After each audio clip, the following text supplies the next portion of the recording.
Petruk wis bali. Kajenge Petruk mulih ya men. Petruk mulih ra entuk gawe ming netangis karo Nandara Nekula Sedewa. Suwanteng ngersane Ndara Nekula Sedewa, "Ndara, niki kula entuk wangsulan saking Prabu Duryudana, kahanane kaya ngeten.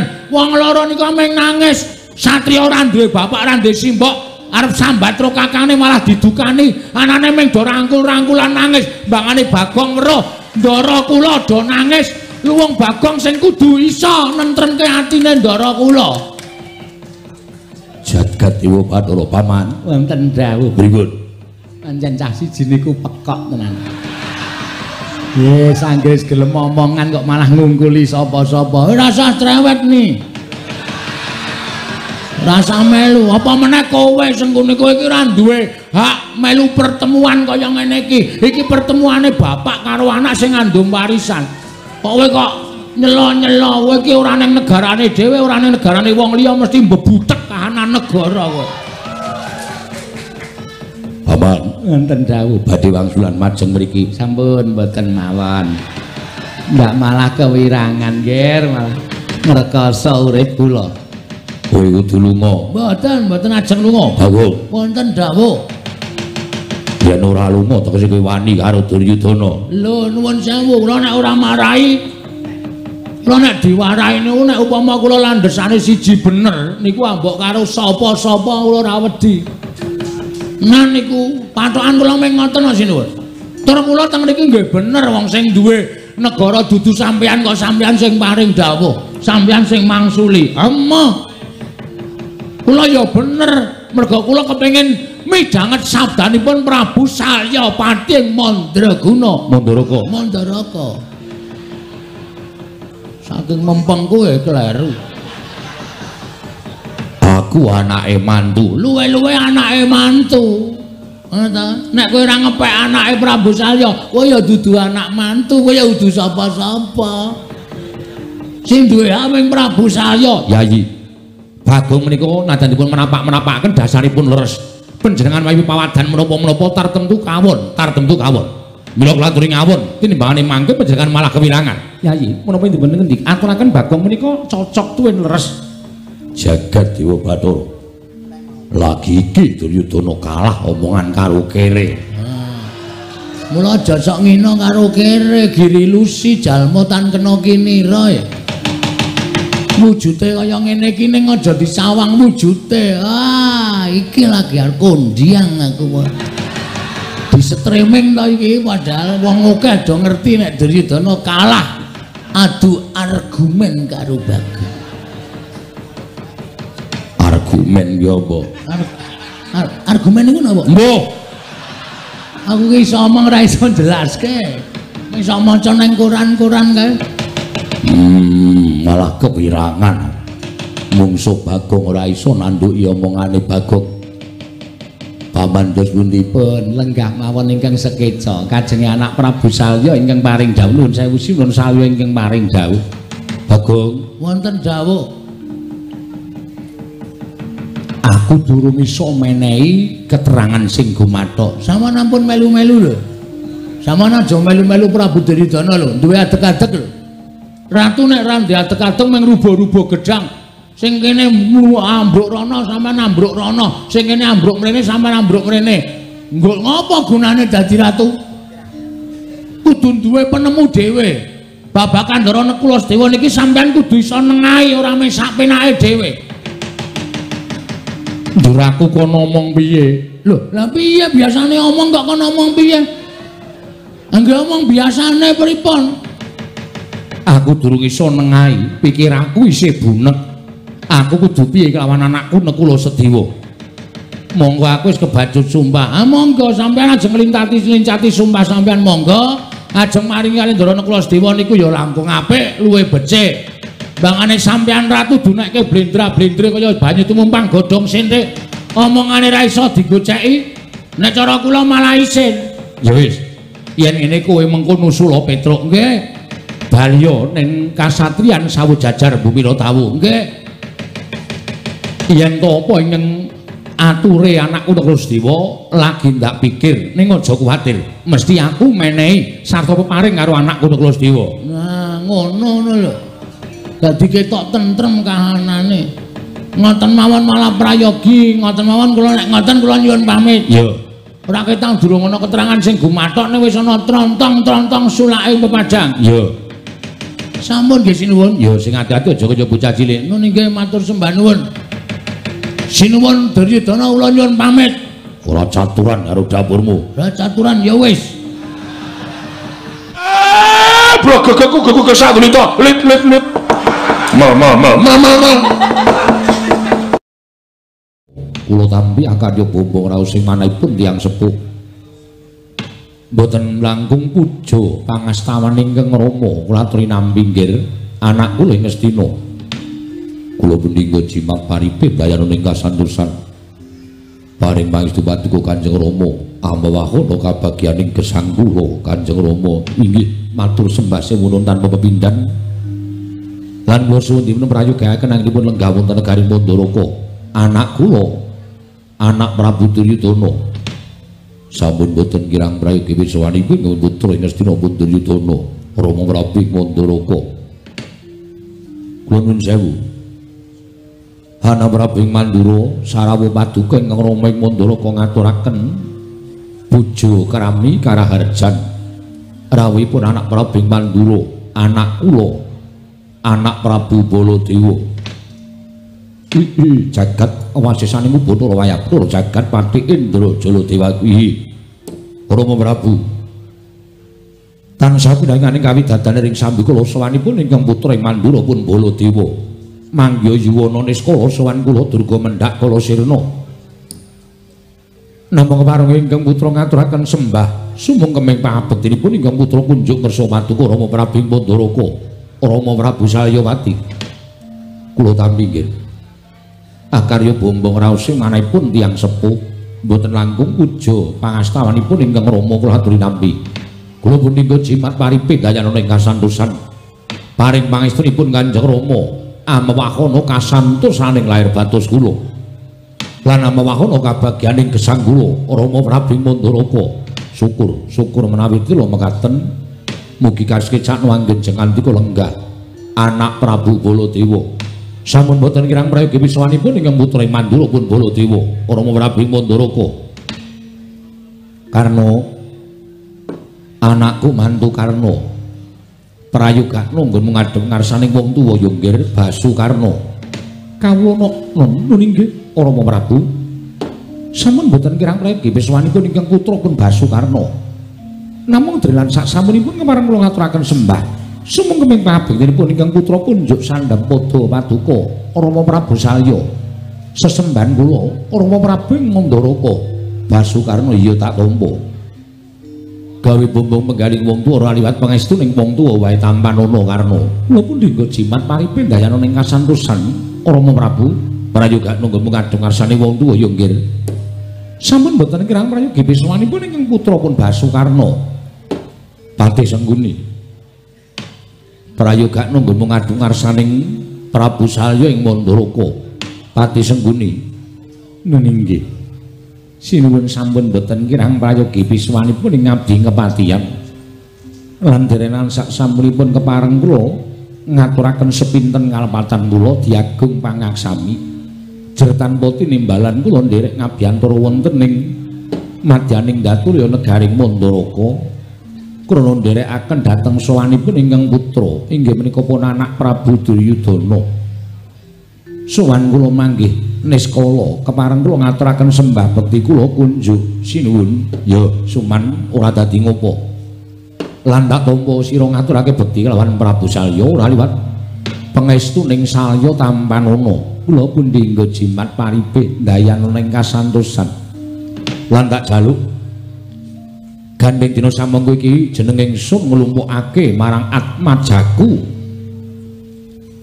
utamane Atmajaku mantu ingkang lenggah ana ing Ngastina Mandura lan Ngawangga sabab dina samangka panjenengan ingsun nedya babar wigati ning pasewakan ingkang ana gandeng cenenge kelawan negara Mandaraka tegese iki rembug kulawarga Mandaraka tak jaluk kanthi banget yen ora tinimbalan dening Prabu Salya ndak suwun kaya aja sambung rembug ya suman kula ngestakaken dawuh paduka anak sinuwun Prabu Salya.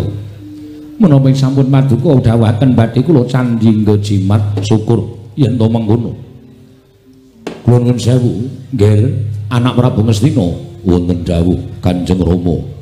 Anak Prabu Mandura wonten timbalan Kanjeng Rama karna wonten timbalan Rama Prabu. Mesthinipun andadosaken kagiat sutaning galih.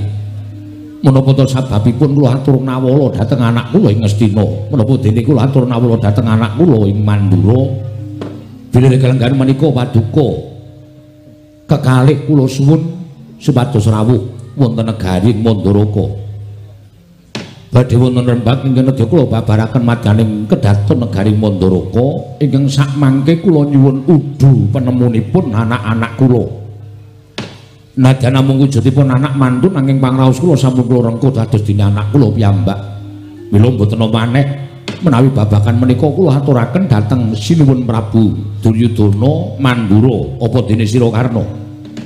Kanjeng Rama ndadosaken kagiat sutaning manahipun ingkang putra Ngastina.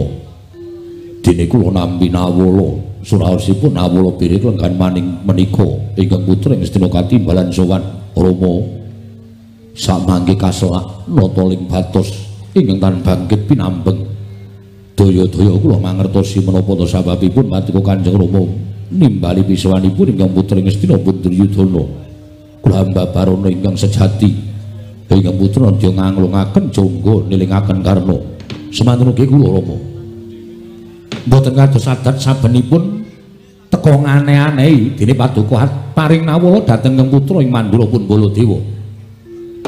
Sareng kula buka surasaning nawala ngandhap piyambak wonten tanpa astanipun Rama Prabu Mandaraka. Wanjing-jing ngantos kula gelak lampah kula daya-daya Prabu negari Mandaraka pengangkaing batos kula. Mboten wonten sanes kejawi namung enggal kula menika saged mundi dawuh timbalanipun tiyang sepuh kula ing Mandaraka. Inggih mekaten Rama Prabu. Tumuntun ingkang putra ing Mandura pun Baladewa nyadong timbalanipun paduka Kanjeng Rama menggah menapa to sababipun dene janur gunung kadingaren jengandika Rama Prabu ing Mandaraka nglempakaken sangganing para putra mantu paduka Rama nadyan ingkang putra nyawangga semanten ugi kula tadah wadana upami sowan kula menika mangke badhe nampi dedukan saking paduka Kanjeng Rama kula mboten badhe selak menawi nampi banjaran lajeng lelabuhan menapa ing sampun kula tindakaken upami kula kedah nampi kewajiban kautus paduka Kanjeng Rama monggo kula aturi paring dawuh kadhawana kula mbeta barang ing awrat mlampahi ing tebih kula mboten badhe swala tertentu tansah mastuti sabda tapa paduka Rama Prabu Mandaraka Rama Prabu Saryapati sesembahan kula handra ingkang puspita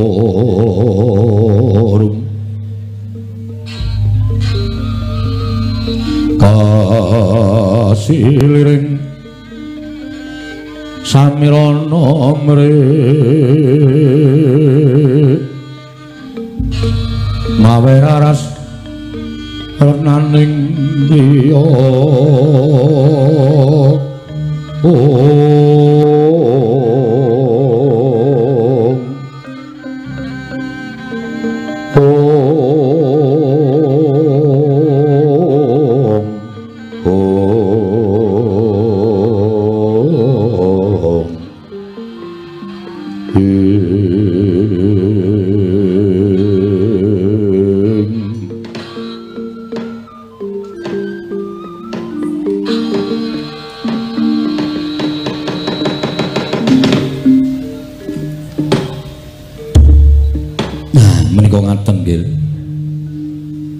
sareng kula nampi timbalanipun anak-anak kula mantu anak Prabu Ngastina anak Prabu Duryudana apa dene anakku karna ing ngawangga kaselak ing batos kepingin enggal midhangetaken menapa ing bathi kula handharaken madyaning pasewakan tumuntun sak mangke radi cemeplong manahipun tiyang sepuh kados ingkang Rama Salya ing Mandaraka Rama Prabu kasinggihan mekaten Rama Prabu tumuntun kababarna kula menika sampun sepuh kula menika sampun keladuk sepuh Monggo anggen kula ngasta bawat peperintah negari Mandoraka menika saksedanipun Prabu Mandropati kula sampun dados nalindra tasih muda kula sampun sinengkuyung dening para kawula lenggah dampar ke Prabu ning Mandoraka ngantos seprigi kula menika imbanipun sampun kewowoken kula menika sampun kewaregen kula menika sampun boten badhe sulap malih kalian derajat tuwin pangkat menapa manih kadonyan. Kula sampun kewowoken nyawang gelaring jagat, kula sampun kewaregen dadi nalindra menika bungah susah pun kula lakoni, amis bajin kula wis tau nglakoni. Inggih. Mila nalika semanten kula menika metan. Dasaripun kula menika nggadahi putra pawestri ingkang sedaya sampun winengku ing kakung. Inggih menika anak kula Banowati winengku dening anak Prabu Duryudana, anak kula Irawati winengku dening anak Prabu Ngastina, anak kula Surtikanti winengku dening anak kula mantu ing Awangga, inggih menika pun Karna Basusena. Duwen kula menika nggadahi putra jaler kalih. Inggih menika pun Burisrawa kaliyan Rukmarata. Kasinggihan mekaten. Wonten paridamel menapa dening kaduwan Rama Prabu paring dawuh glejah perkawis putra. Nuwun sewu. Negari Mandara ingkang wiyaripun semanten menika kala wau menawi sak mangke kula lengser ke Prabon tumuli kula ambrahmana upami menika. Upami kula menika gandrung kalian ulah kabrahmanan tumunten kula nilar kanalindran. Kula manjing wonten telenging gunung menapa manjing telenging wana tumuli kula ambrahmana negari Mandara ing semanten wiyaripun menika badhe kula paringaken dhateng sinten? Kula paringaken dhateng sinten? Tangan kula nek kula paringke kali anak kula Rukmarata menika tesih bocah. Dasaripun wong dadi ratu menika kudu kuat lahir batine, kudu iso tumangkar pikire. Jalaran nalindra menika wong kang sinampiran pakaryan nyekel kendho kencenging pernatan amis baji ning negara menika wonten pundhake nalindra. Inggih. Langkung-langkung menawi kula paringaken dhateng pun Burisrawa. Upami kula paringaken dhateng Burisrawa, kula nuwun sewu. Apa ora entek alas entek omah? Burisrawa menika nuwun sewu, tata krama ora duwe unggah-ungguh menika dipun singkur. Remenipun saben dina namung rupyan-rupyan seneng-seneng nguja hawa. Ngegungake dumeh anak nalindring Mandaraka. Tumunten tumindakipun boten nama mokal tumuli nggadahi watak adigang, adigung, adiguna. Monggo wong salwangsul kula emutaken bebasanipun sampun boten kirang-kirang anggen kula ngemutaken dhateng pun Burisrawa ewadene nadyan sak kranjang koplak ucape wong tuwa kaya kula niki ora tau dianggo dening si Burisrawa. Mula kula pasrah. Tumunten wonten mrentuling penggalih kaduk ingkang Rama ing Mandaraka negari menika badhe kula prail-prail. Negari menika badhe kula prail-prail. Tegesipun anak kula piyambak ugi pikantuk, anak kula mantu ugi pikantuk. Supados samangke kanggo kamuktenipun anak-anak kula wadon ingkang sami gempil kamukten wonten negari Ngastina Mandura menapa dhewe wonten negari Ngawangga. Inggih. Mila anak-anak kula supados rawuh wonten negari Mandaraka menika estunipun kula namung badhe nyuwun pamanggih. Kula namung badhe nyuwun pamanggih menawi ingkang Rama sak mangke sampun samapta ing gati sawiga ing diri lengser ke Prabon nilar dhateng kadunyan negari Mandaraka tumunten kula ambrahmana upami lho mriki. Lajeng negari menika kula pasrahaken dhateng anak kula mantu ing Ngastina, anak kula mantu ing Mandura, tumuli anak kula mantu ing Ngawangga menika etanganipun kados pundi kula nyuwun dawuh. Mergi nadyan kula menika sampun sepuh sing jeneng wong tuwa menika adaanipun sok ngendelke pengalaman ning nek pintere kalah karo cah nom. Inggih. Mila antawisipun pengalaman kaliyan kepinteran menika kedadipun dadosaken setunggal. Kula sampun gadhahi pengalaman, anak-anak kula mantu nalindra muda menika kula suwun supados udu penemu babagan perkawis menika kula nyuwun dipun pernahaken. Kula nyuwun dipun pernahaken. Menapa sampun leres kula menika matur kados mekaten lan gadhahi pemanggi kados menapet mekaten menapa tasih kapetang lepat nggih kula nyuwun dawuh siang Pantara Ratri hamung cipta pukulun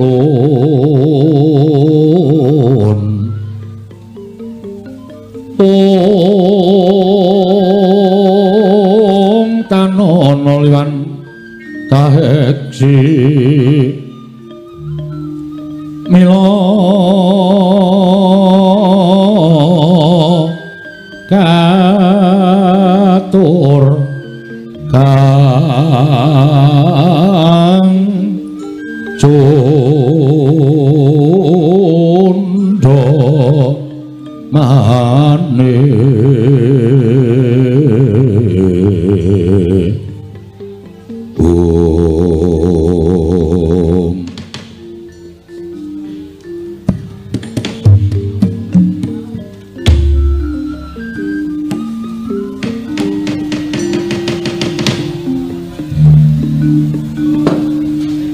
Rama dewaning sun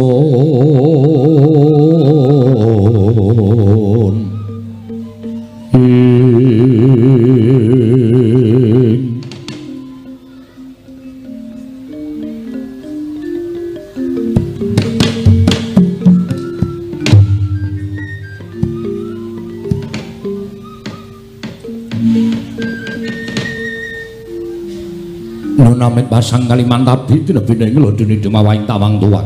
Rama Prabu. Anak kula ing Mandura wonten dawuh menapa nggih? Nuwun pamunten. Aradi kejut raos sing manahipun ingkang putra ing Mandura pun Baladewa. Dene mekaten wiya sing pangandika paduka. Mboten kanthi kanyono-nyono. Mongke ingkang gumana musik wonten manahipun ingkang putra ing Mandura. Ingkang putra katimbalan sowan wonten negari Manduraka menika, alit-alitipun negari menika katrak ladu batang pinurih dadi ajahing rempun tegesipun wonten alindra ing badhe anjungking kawibawanipun Kanjeng Rama Prabu Manduraka. Monggo kali negari Manduraka ketaman ribet awit saking polaing para nayaka lan para punggawa nanging jebul boten nyono babar pisan. Bilih mekaten wiya sing pangandika paduka Rama Prabu ngrembak perkawis waris negari Manduraka. Nuwun pamunten Rama. Menawi paduka Rama Prabu paring dawuh mekaten, kula ingkang putra mantu ingkang sepisanan badhe munjuk atur. Kula mboten cocok, kula mboten mathuk, tuwin mboten gathuk. Dasaripun kedamawi dasar lho nggih. Sampun ngantos paring pangandikan menika namung waton paring pangandikan, ning paring pangandikan sing nganggo waton. Dasaripun menapa? Niki rembuke wong tuwa. Anak kula ing Mandura mboten rembagan kaliyan Alindra. Sak sesaminipun yuswanipun utawi sakbaraan nanging panjenengan rembakan kaliyan tiyang sepuh. Dasaripun menapa? Dasaripun wonten cobi kula nyuwun dawuh. Dasaripun anak kula ing Mandura paring dawuh mekaten dasaripun nuwun pamunten. Menawi katiti priksa saking blegering lair Rama Prabu menika tasih ketingal gagah pideksa angka kalih dereng keladuk yuswa tegesipun dereng pikun. Monggo nyatanipun tiyang ngasta bawah pemerintah negari menika menawi tasih tumangkar budinipun tasih rasa ngumrembyahaken asta njangkahaken suku menika tasih wenang asta bawah pemerintahan. Nuwun pangapunten. Rama menika tasih katingal muda. Rama Prabu menika nadyan sepuh nanging kula waspaosaken tuwin kula taliti bab ata bebayunipun lan prabéda kelawan ingkang putra ing Mandura.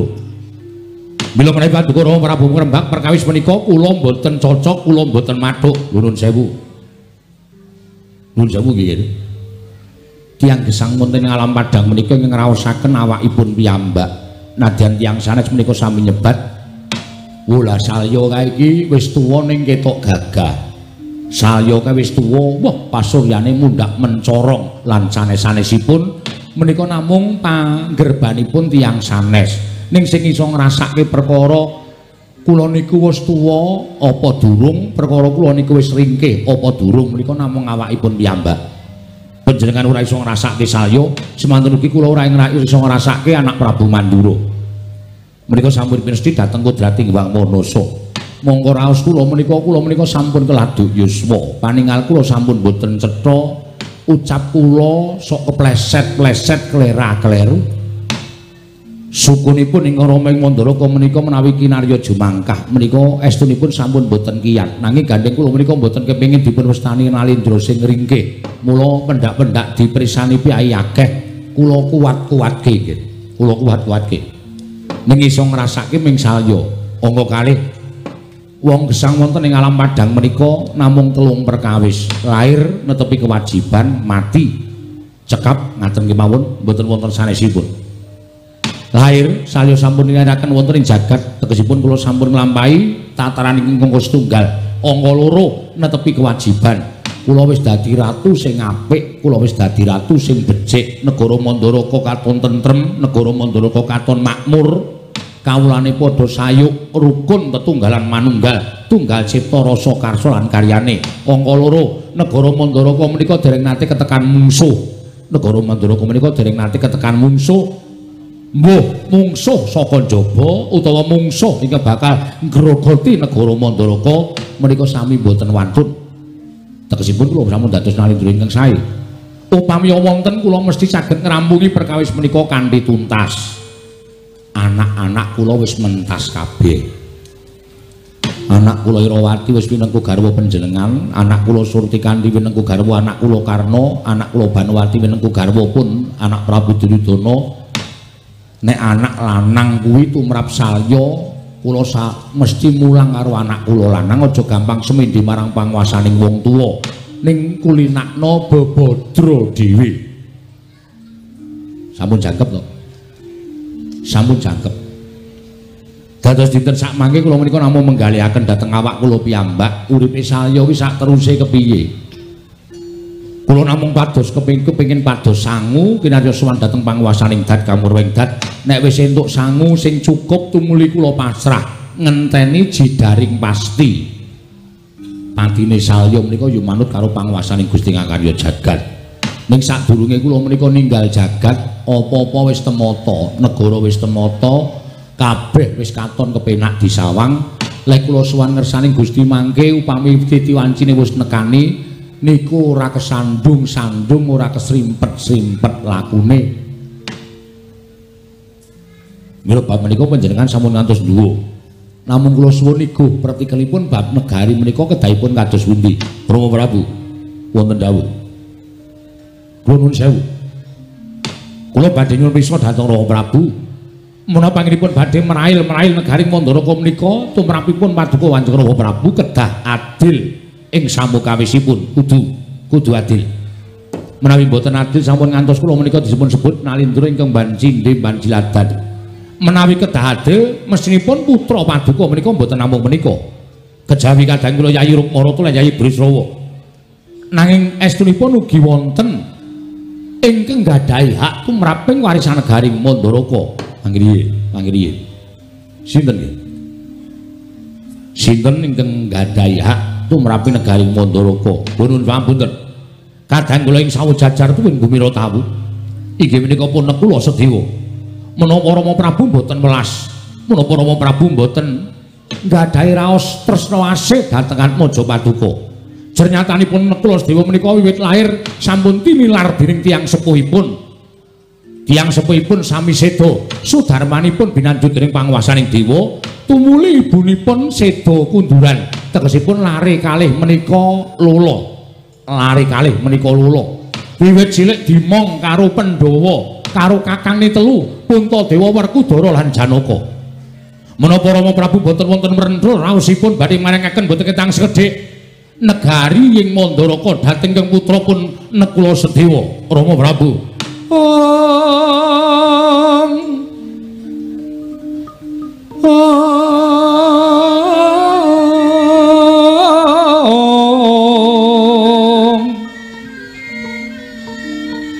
Punapa ta mirah ingsun Raden Mas Bagong mijil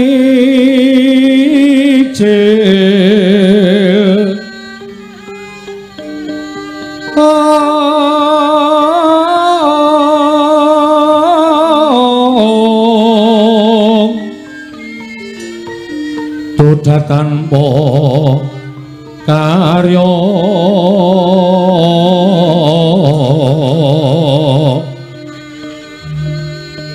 sengkang rinemekan Gusti gelong reno sak sekarnyo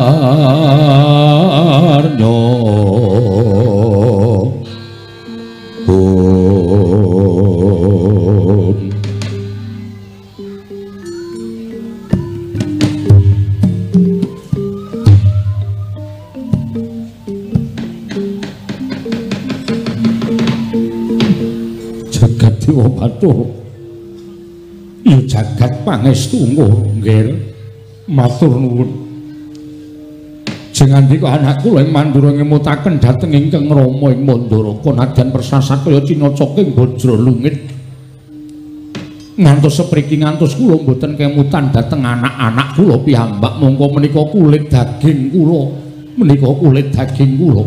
kula kelingan jaman nalika nalindring Ngastina binanjut dening panguwasaning dewa tumuli adi kula Madrim nalika semanten seda kunduran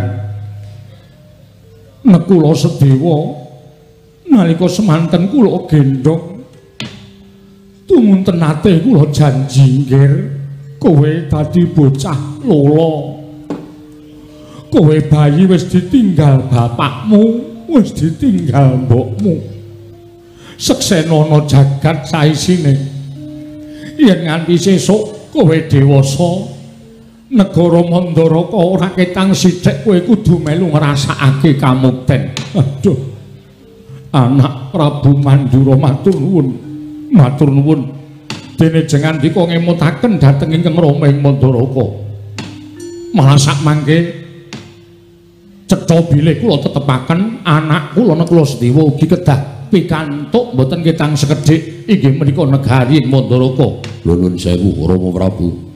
Anak kula ing Ngastina wonten dawuh. Sewu-sewu kalapatanipun ingkang putra Tadhawadana. Menawi mekaten caranipun tegesipun Kanjeng Rama Prabu menika nerak macak nerajang perbatang. Liripun nuwun sewu setunggal menika sanes turas paduka Rama Prabu angka kalih menika atmajanipun ingkang rayi.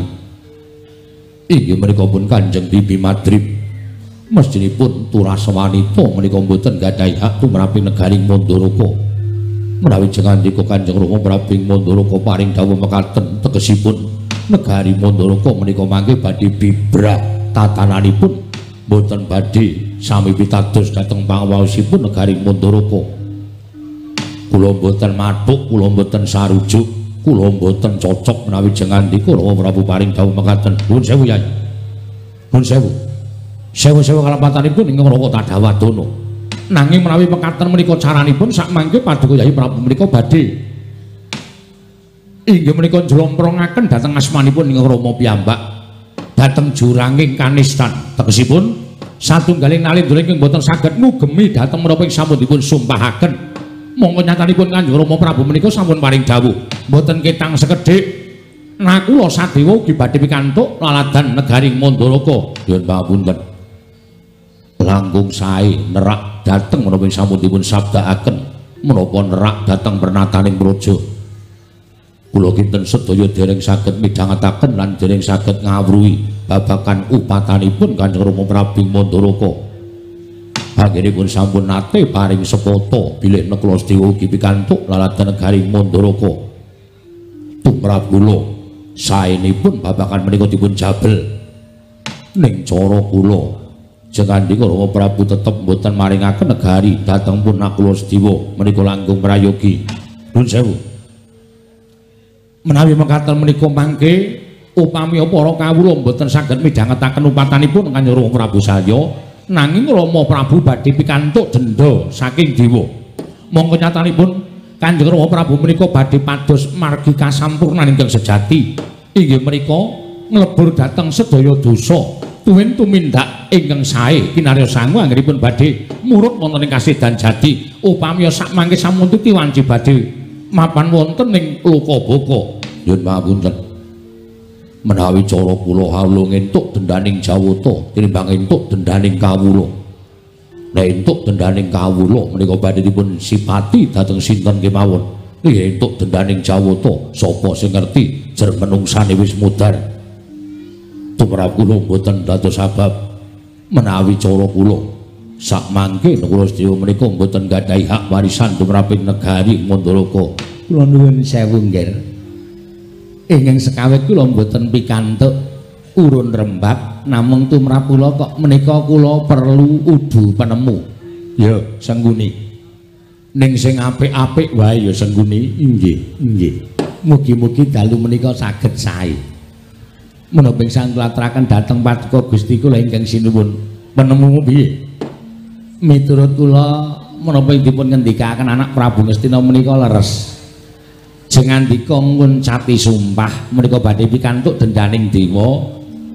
Ning nek jengandika menika kula nuwun sewu. Nguncati dhateng menapa sampun Paduka ngendikaken menika kula nuwun sewu badhe pikantuk dendaning para kawula. Dipun anggep menika Nalendra mbanci ndemban siladan. Menawi cara kula aluwung nguncati sumpah menika cara kula luwih tentrem, luwih ayem. Perkara sesuk kudu disaur. Nggone wis nguncati sumpah, srana kudu nanggung apa ingkang wis dilakoni. Menika perkawisipun kalian para Jawata. Urusan kali dewa niku tumrap kula luwih enteng tinimbang urusan karo kawula. Nek kawula menika urusane karo kawula menika sing ngrasake sastra wirang, ning nek karo dewa niku sinten sing ngertos. Mila sumpah ingkang sampun Paduka ucapaken nalika angemban dhateng punadene kula sedaya nalika tasih jejabang rumiyin menawi saking pamrayogi kula dipun terake mawon sinuwun sampun ngantos dipun leksanani menika langkung prayogi sinten ingkang ngertos mumpun ingkang sami mireng namung sedaya ingkang sami lenggah wonten ing Batulaya mboten ngantos dumugi jawining parapatan. Menawi ngantos dumugi jawining parapatan menika langkung bebayani lho sinuwun. Sikra-sikra yen permana kanca sikra raken awang sesangka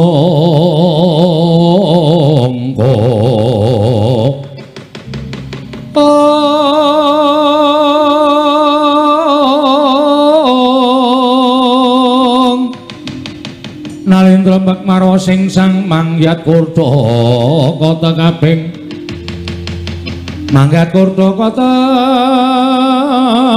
paping irika sang binarwasa irika sang binarwasa ing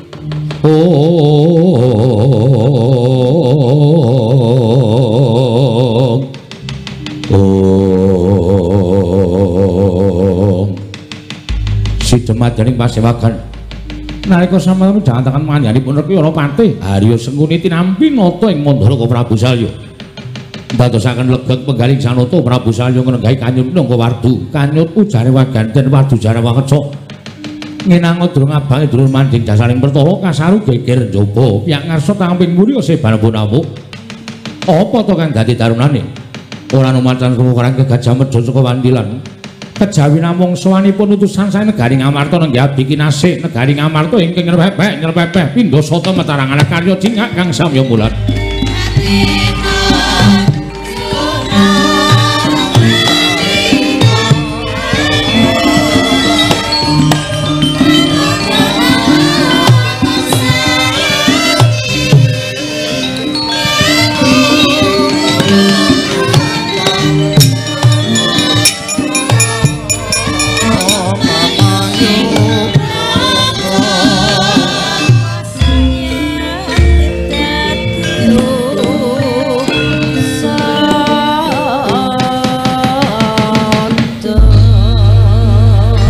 Yalem tata trapsilanira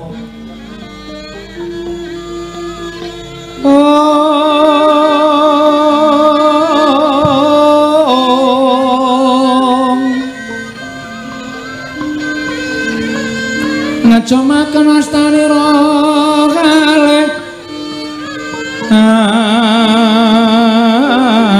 astanira kalih pisan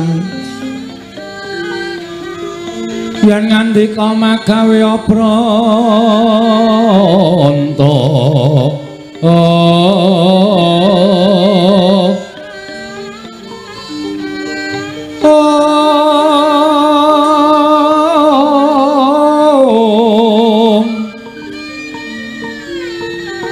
ngandika magawe Branta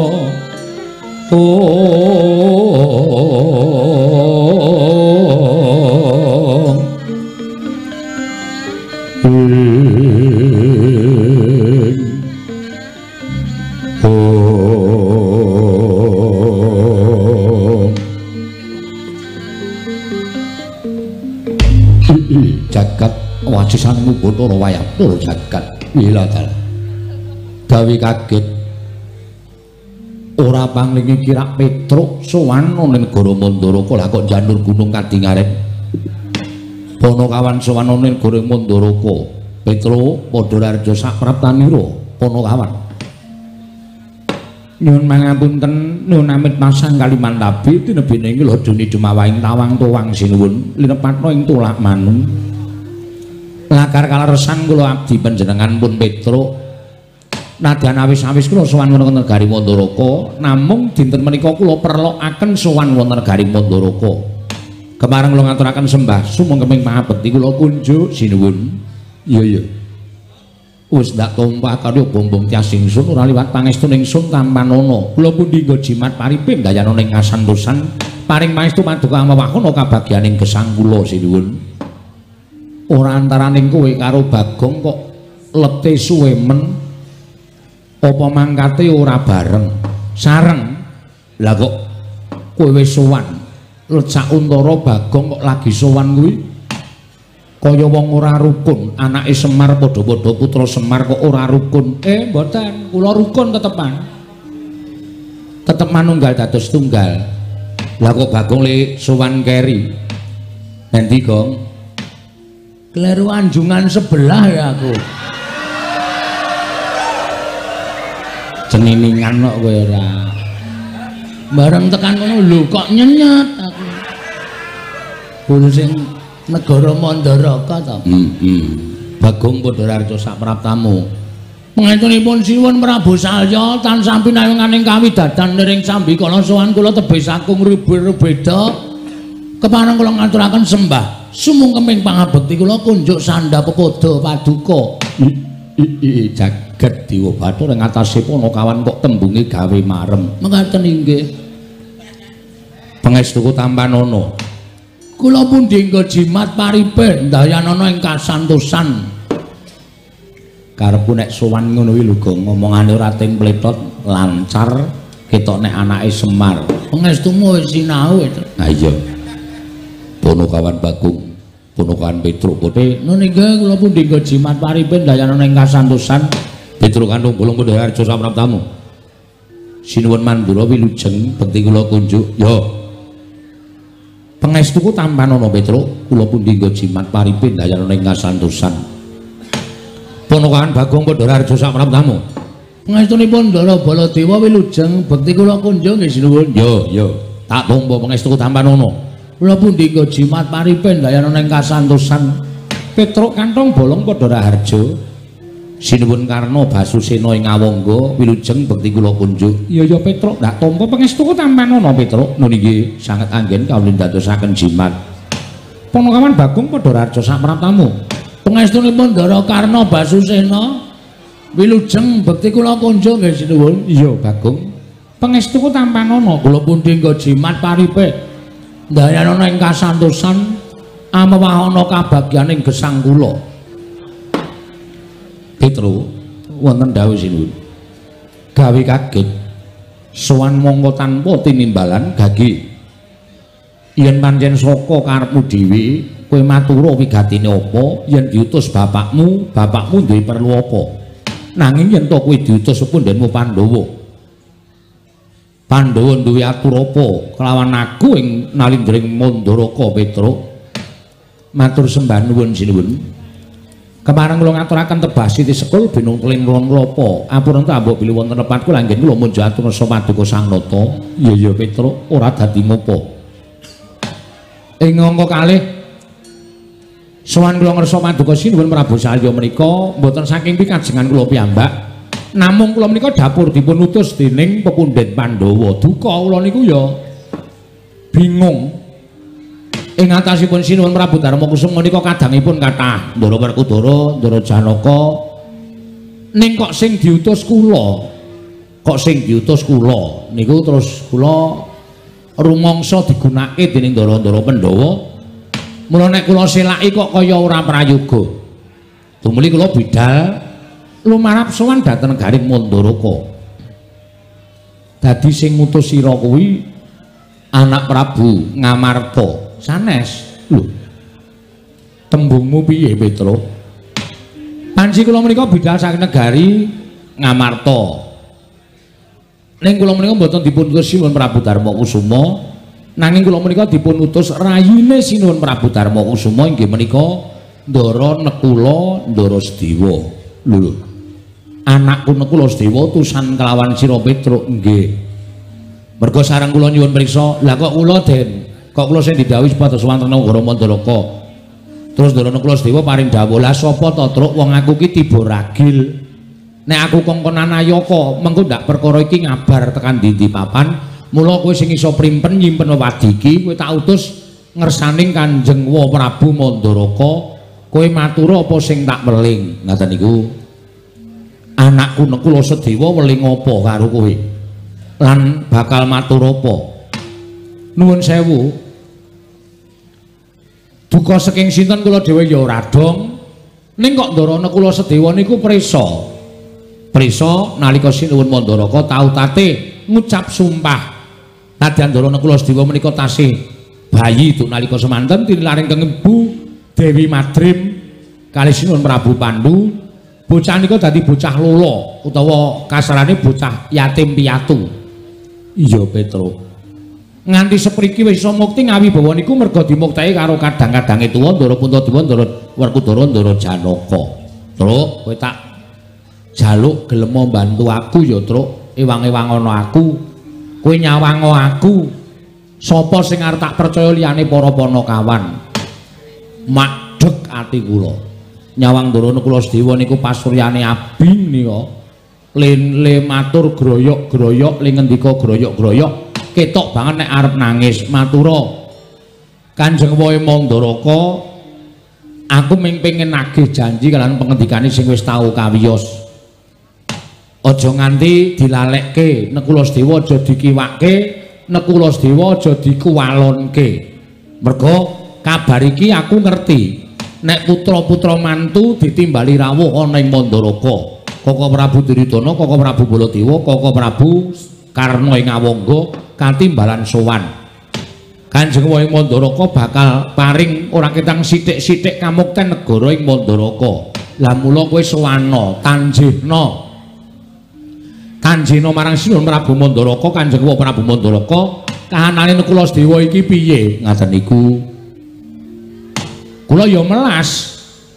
Ning niki ya resiko. Mergo nek nganti mireng Ndara Werkudara Ndara Janaka Ndara Puntadewa panjenengan prisa ta watake Ndara Werkudara watake Ndara Janaka mesti duka. Wah.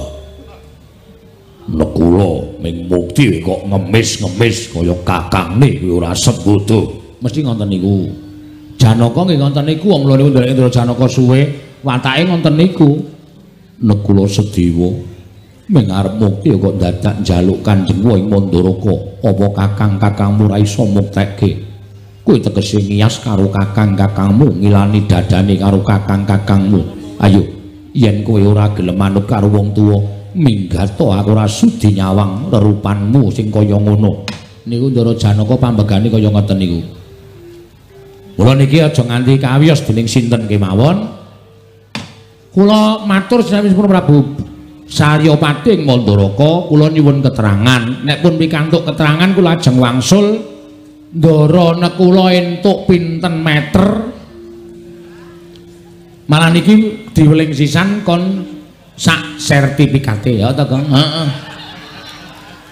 Nek ora ngono ndak mung ngapus-apus tok saiki, nek ora mung nyata didelok. Upamane Sinuwun Prabu Mandura paring lahan Mandaraka sak cuwil apa sak propirane ning kudu disertifikati. Nya Petruk iki aturna anakku Nekula Sedewa iki lemah iki kon dadi darbeke Nekula Sedewa wondene sertifikat iki men digadekke Bagong. Biasane ngono kuwi ngomong. Wis ngomong sapa? Aku ngono. Kuwi nek omong senengane ora mungkin Ndara Salya kok menehi sertifikat karo kowe. Mbok menawa butuh dit. Lho. Ndara Salya kok butuh dit iki butuh dit nggo apa iki ratu Gong? Ratu ki sasa ya kekurangan lho. Ora ana ratu ki malah wong sugih-sugih ngono kadang kala sok kebingungan golek dit. Nek kaya awake dhewe iki malah kepenak kere ngene wis ra gagas, watone iso gaglak wis penak uripe. Matur mawon atur kula menawi dipun paringi utawa atur kula menika katampi matur sembah nuwun nanging menawi boten sabab saking menapa kula nyuwun dasaripun menapa panjenengan padha karo nguncati sumpah sing wis dingendikake dhewe niku mboten apik. Cekap semanten atur kula menawi wonten lepat diagung pangaksama sinuwun. Kula nyuwun pangapunten nyadong dawuh timbalanipun sinuwun Prabu Salyapati Mandaraka jagat dewa Bathara.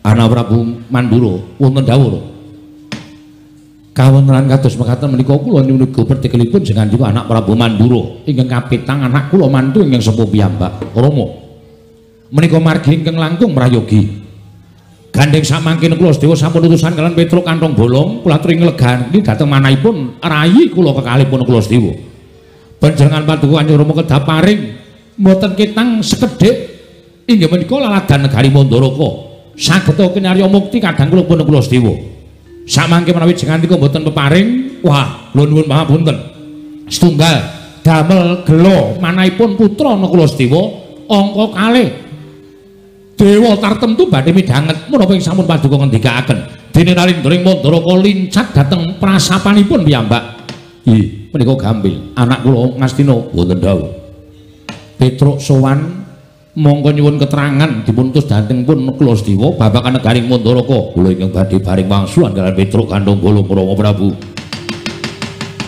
Caca muntap ler kinatap duka yayasinepe Petruk kocak mundarandir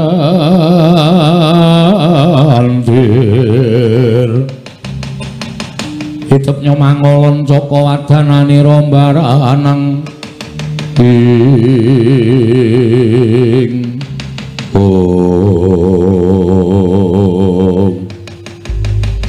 Petruk lho nyuwun pangapunten menika sinuwun Ngastina ya kok nyuwun pangapunten jumeneng wonten ngajengan kula aku ingkang bakal menehi mangsulan karo kowe babagan nek kula sedaya kene kepengin ngrengkuh negara Mandaraka ora ketang sithik kudu njaluk warisan negara Mandaraka oh nggih lah kok mboten Kanjeng Sinuwun Salyapati aku ingkang dadi batal wakile kok mboten putra mantu sing sepuh piyambak kok malah putra mantu sing nomor 6 piyambak menika dados pundi ora sah cerewet budaya aku gelem aku sing mangsuli kowe ora gelem napa ucape Duryudana ora santa tampa wala keras iki kok kok malah kaya ngene wis nek kuwi sing wangsulan cetha dadi masalah Truk yakin asli wis tak arep kowe nganggo pawadan Ndara Kula Sedewa niku wong lola Ndara Kula Sedewa niku wong ora duwe bapa wong ora duwe ibu nek mungsuh ratu siji iki wis tenan wis pahit iki ra dirasa kamanungsan kok iki nyumbang yatim piatu ya ora tau ngekeki wong sing ora tau ora iso mangan ya ora tau ora iso nyandang ya ora tau sugih ya sugih mergo cethil kuwi kok gong lambene iki sing apik ora apa-apa krungu mbok ben wong nyoto aku ki nek omong nek nyoto ora masalah dirungokke karo sing tak unekke iki nek nesu tandangane tandangi piye maksudnya ya tak tandangane karo kowe barang lho kok karo aku barang iki piye aku ora wani kok wah lah piye ya wis berarti aku rasa omongan ora Petruk nun aku ngejak guneman karo kowe nggih kersanipun kowe bali pripun kondo karo Kula Setiwa kondo pripun yen Kula Setiwa ora bakal entuk kahanan negara Mandaraka mergo kudu nyawang karang kahanane dheweke dudu putrane Narendring Mandaraka angka loro dheweke amung putrane kadange Narendring Mandaraka tegese ora entuk babagan negara Mandaraka mula kowe bali ora usah dadak wani harus sinuwun Prabu Salyapati apa meneh kowe nyentulane rembuke Duryudana kowe bali kowe ora usah melu-melu perkara iki kowe bali yo oh nggih nek ngoten kula tak wangsul nyuwun pamit madal pasilan Kula tak masuk ngantos Sinuwun Prabu utawa matur sanipun Ndara Nekula Sedewa nek napa sing digendhekake Ndara Ngastina menika minangka badal wakile Sinuwun Prabu Salyapati. Yo. Yen Nekula Sedewa ora trima ora adu arep karo Duryudana. Nun nggih nyuwun pamit Sinuwun sing ati-ati aja kaya bocah cilik.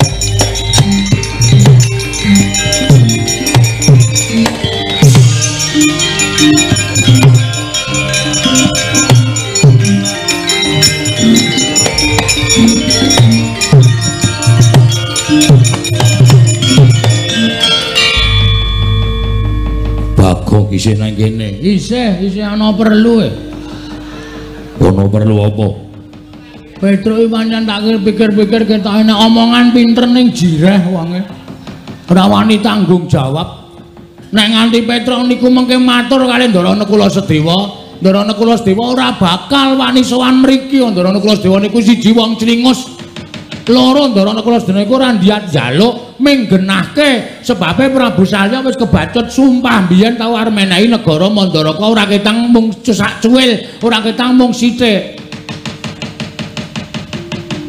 Mula nek Petruk wangsul nika merga Petruk wis judheg pikirane ora iso mikir, ora iso wangsulan karo Sinuwun Prabu Duryudana. Kowe arep ngopo? Kula ajeng genahke. Genahke perkara apa? Niki wau wis tak newe wangsulan. Nuwun sewu, Mandaraka niku sing kagungan sapa? Mandaraka sing kagungan Kanjeng Rama Prabu Salya. Sing duwe hak menehi jawaban ming Prabu Salya. Sampeyan ora duwe hak menehi jawaban kalih kula. Wong sing duwe meneng wae kok sampeyan rewel niku pripun? Lah, ketoke wong kaya ngene iki kok bener ngono lho. Edan kok bener S1. Sarjana Durjana. Durjana maling ngono lho. Sarjana apa ora? Aku sing minangka dadi badal wakil. Ora ana ndum warisan kok wakil-wakilan ki ora ana sing jeneng tanda tangane kudu asli kok, Mas. Saora-orane cap jempol kuwi kudu asli kok wakil. Ha sampeyan nek pancen wakil terus niki pripun nek diwakil kabeh? Ora iso. Sinuwun Prabu Salya sing duwe hak. Pokoke Bagong nek ora sing wangsulan Prabu Salya ning paring pangandikan Prabu Salya, aja kok kon metu. Ora gelem kula ajeng metu saka negara Mandaraka. Petruk wis bali. Kajenge Petruk mulih ya men. Petruk mulih ra entuk gawe ming netangis karo Ndara Nekula Sedewa. Suwanten ngersane Ndara Nekula Sedewa, "Ndara, niki kula entuk wangsulan saking Prabu Duryudana, kahanane kaya ngeten. Wong loro nika ming nangis. Satriya ora duwe bapak, ora duwe simbok, arep sambat karo kakane malah didukani. Anane ming do rangkul-rangkulan nangis. Mbangane Bagong weruh, Ndara kula do nangis. Luwung Bagong sing kudu iso nentrenke atine Ndara kula." Jagat Dewa Bathara Paman. Wonten dawuh Pripun? pancen cah siji niku pekok tenan. Yes, anggere gelem omongan kok malah ngungkuli sapa-sapa. Ora usah cerewet ni. Ora usah melu, apa meneh kowe sing ngene kowe iki ora duwe hak melu pertemuan kaya ngene iki. Iki pertemuane bapak karo anak sing ngandum warisan.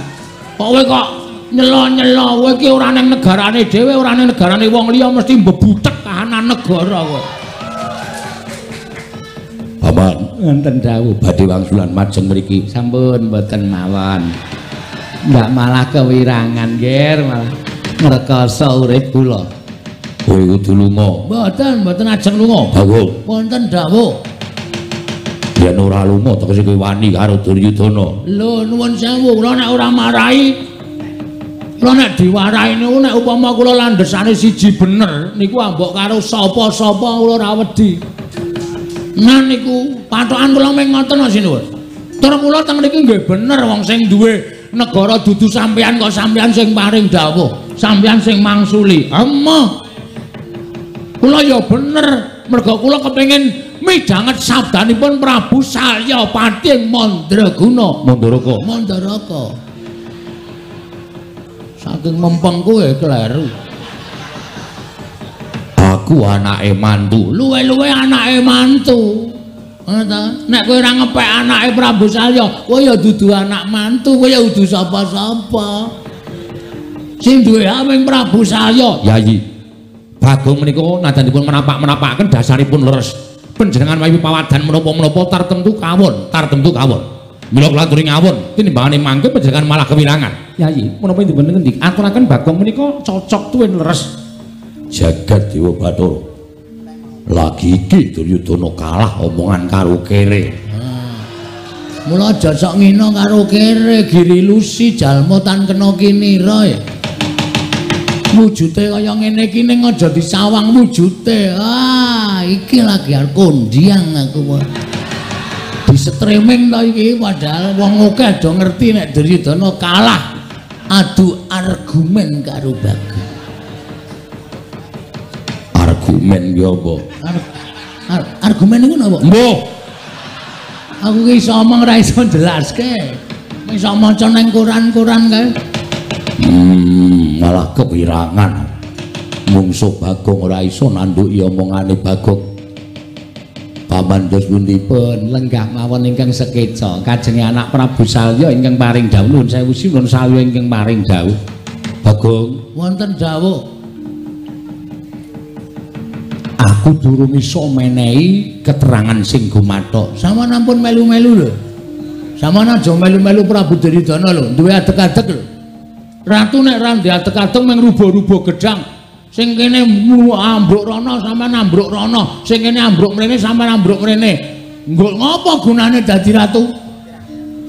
Kudu duwe penemu dhewe. Babakan Ndara Nekulasdewa niki sampean kudu iso nengahi ora mek sak penake dhewe. Nduraku kono ngomong piye? Lho, lah piye biasane omong kok kono ngomong piye? Angge omong biasane pripun? Aku durung iso nengahi, pikiranku isih bunek. Aku kudu piye kelawan anakku Nekula Sedewa. Monggo aku wis kebacut sumpah. Monggo sampean ajeng nglincati sumpah sampean monggo. Ajeng maringi kali Ndara Nekula Sedewa niku ya langkung apik, luwih becik. Bangane sampean ratu dunekke blendra-blendre kaya banyu tumumpang godhong sintik. Omongane ra iso digoceki. Nek cara kula malah isin. Ya wis. Yen ngene kowe mengko nusula Petruk nggih. Balya ning kasatriyan Sawujajar Bumi Ratawu nggih. Yen to apa ingkang ature anakku Nekula Sedewa lagi ndak pikir ning aja kuwatir. Mesti aku menehi sarta peparing karo anakku Nekula Sedewa. Nah, ngono lho. Dadi ketok tentrem kahanane. Ngoten mawon malah prayogi, ngoten mawon kula nek ngoten kula nyuwun pamit. Ya. Ora ketang durung ana keterangan sing gumathok nek wis ana trontong-trontong sulake pepadang. Ya. Sampun nggih sinuwun. Ya sing ati-ati aja kaya bocah cilik. Nun nggih matur sembah nuwun. Sinuwun Duryudana kula nyuwun pamit. Ora caturan karo dapurmu. Ora caturan ya wis. Aku ora caturan karo kowe ya ora apa-apa. Aku bali ya seng. Kurang ajar ta. Aku ki patih kok mung disengseng. Patihe mambu kok. Mula jenenge Sengkuni. Iya sing ati-ati Bagong. Ya ngono wae penake nang kono. Iya wis ora kurang kepenak. Sinuwun mandra lan mawon nggih. Yo sing ati-ati Bagong. Nyuwun pangestu mugi-mugi kula iso madhangke kahanan iki kali Ndara Nekulasdewa. Yo sing ati-ati. Ndara Karna kula nyuwun pamit. Yo Bagong sing ati-ati aja kaya bocah cilik. Nun nggih matur sembah nuwun cekap semanten. Ing dados atur kula menawi wonten lepatipun nyuwun pangasami kula nyuwun pamit. Yo sing ati-ati. Den, Apa? niku lho artane arep dawah. Endi? Niku semampir tenggen sak. Niki kula openane ndak malah tiba. Lah malah dijukuk dhewe to. Ora apa-apa, ngoten mawon nyuwun pamit bareng. Yo sing ati-ati aja kaya bocah cilik Bagong.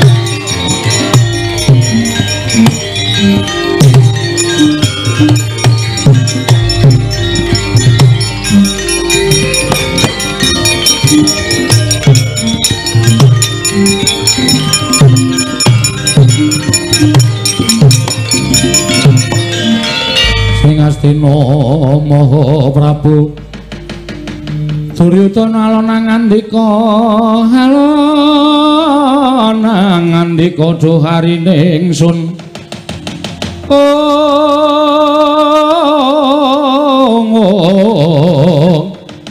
dhuharine ingsun Werkudara den kabareng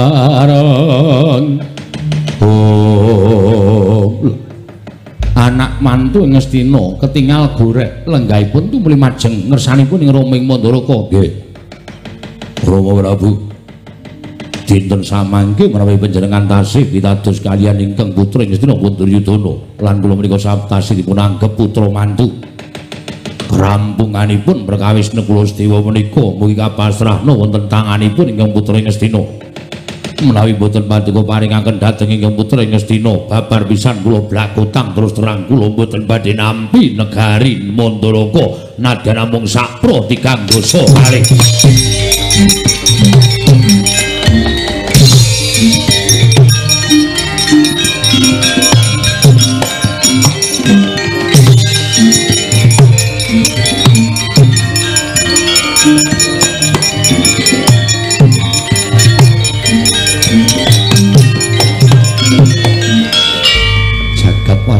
Bathara Wayaktur jagat.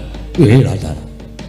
Lah kok tasih kumrangsang kados mekaten penggalipun Nyai Prabu Ngastina. Nggih, kula pasrah katentremaning negari Mandaraka. Kula apal kayan watak wantunipun anak kula mantu ing Ngastina. Tan wandi namung badhe ngubar mawi peperangan negari Mandaraka badhe nyegat dhateng lampahipun Petruk menapa dene Bagong. Lan badhe dipun kroyok dening Sata Kurawa menika adat upaya ingkang sampun boten saged dipun ewahi. Kula ingkang badhe jagi dhateng kamuntenipun Petruk kaliyan Bagong namung sampun ngantos dados regejegan lho nggih. Kula sampun sepuh Rama. Petangan tartemtu dawah wonten ing petangan ganep syukur menawi kula mekaten karna kula maring adawuh. Ora usah melu-melu perkara iki. Njejekno marang adeging nalindra ing Mandaraka Prabu Salya yen to kowe mbangun miturut kalan dawuhing Ratu Ngastina tegese kowe padha karo melu ngorek-orek marang pasuryaning wong tuamu ing Mandaraka. Menapa sampun paduka dawuhaken badhe kula candhi nggo jimat lan kula ugi mangertos bilih Petruk lan Bagong menika panakawan kula piyambak. Kula mboten badhe mentala damel cintrakanipun panakawan kekalih menika Kanjeng Rama. Syukur yen to pancen kaya mengkono kaya wis paripurna. Pasewakan ingsun bubarake kawono ngestaken dawuh ingsun kundur kedaton karna sembah kula ngendhalaken jengkar paduka Kanjeng Rama Prabu Mandaraka purna gati ning pananggilan sanadasa kundur kedaton jelek saking gambaran kula kinapit gambaran gading kadhiraken sangganing Purumban Cedi manggung ketanggung Joko Paloro ing sami ngambil pacaraning keprabon kawis tinggal saking Mandra tindaknya Sri Naranata katinon saking Mandrawa kaya tansah jejengkaran tindaknya Sri Naranata wau paripurna sang nata arsa kundur ing puri dadatan ing paripurna ing samata Pasewakan Kundur Pangakratan Sesat Kundur ing sanata Yasune puriki Harap saya Yuwana mirokuna Koto setan Kusnahat Satrudi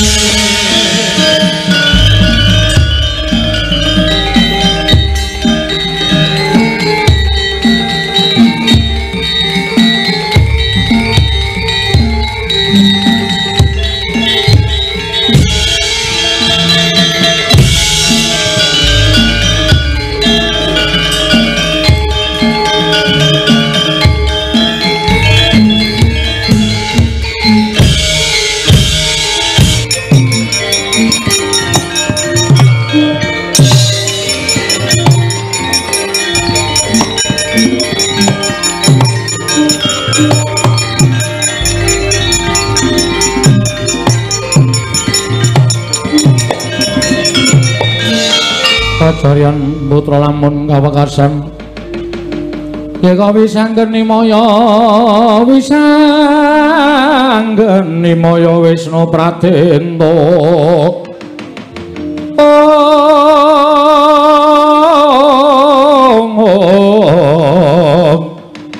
Wisanggeni maya Wisnu Pratenta